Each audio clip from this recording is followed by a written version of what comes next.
pancak bali winangun panggih nyosirat mojori sang penganten kakung Mbah Putri Gioli nolos dawung pusaka penganten kakung mandhap saking kursi rinengga laku dodok marak sowan Rama Ibu anamung nyuwun tambah berkahing pangestu donga pamuji ingkang kaantu-antu saking panjenenganipun Rama Ibu.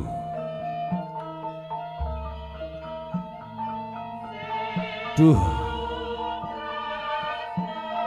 Rama Ibu ingkang tansah setya kula bekteni kawula marak sowan panjenenganipun Rama Ibu mboten sanes nyuwun tambah berkahing pangestu kepareng anilaraken remaja putra putri anetepi darmaning wajib gesang bebrayan dinten ingkang raka garwa pepudayanipun garwa kalopun Kang Mas Riyanto kados-kados kandhek wonten tengah-tengahing jangga Rama Ibu namung saged angaturaken senjata pamungkas dumateng ingkang putra kekalih saha tinampi putra penganten sarimbit kapetelaken wonten ing tengah-tengahing jaja saha mlebet wonten ing sanubari mugia dayanana ing kasantosan.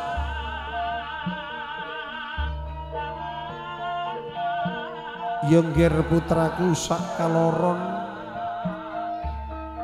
kaya-kaya durung tutuk ya aku bapakmu ya aku ibumu anggula wentah sak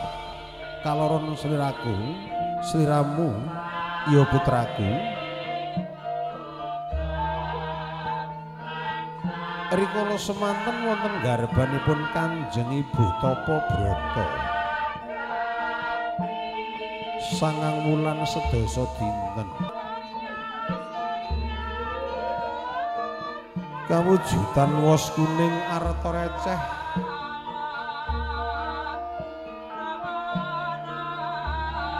saha katingal wonten setunggal kalihipun kacang kawak beli kawak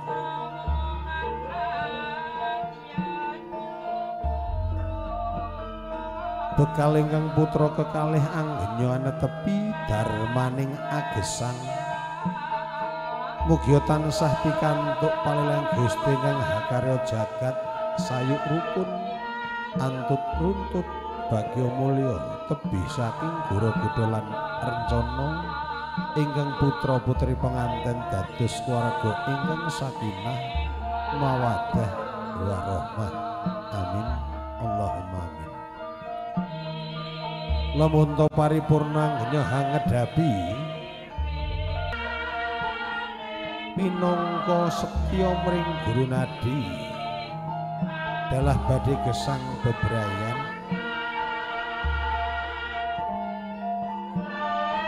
mugi ingkang putra putri penganten ing mangkih enggal-enggal pikantuk barokah ing paliling Gusti kanthi momongan kawujudan golek kencana ingkang saged tata jalma kakung Mbah Putri ing mangkih dados putra putri lari ingkang saleh salehah dalah bedah saha sempaling ingkung kepareng mugi paripurna den rahabi ingkang putra putri penganten saingan sik menggawe ngadicara unjuk tirta suci tirta perwitasari toya wening ingkang kapendhet saking Kendhi Pratala.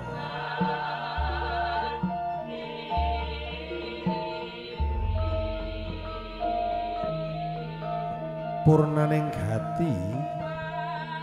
menggaing adicara unjuk tirta wening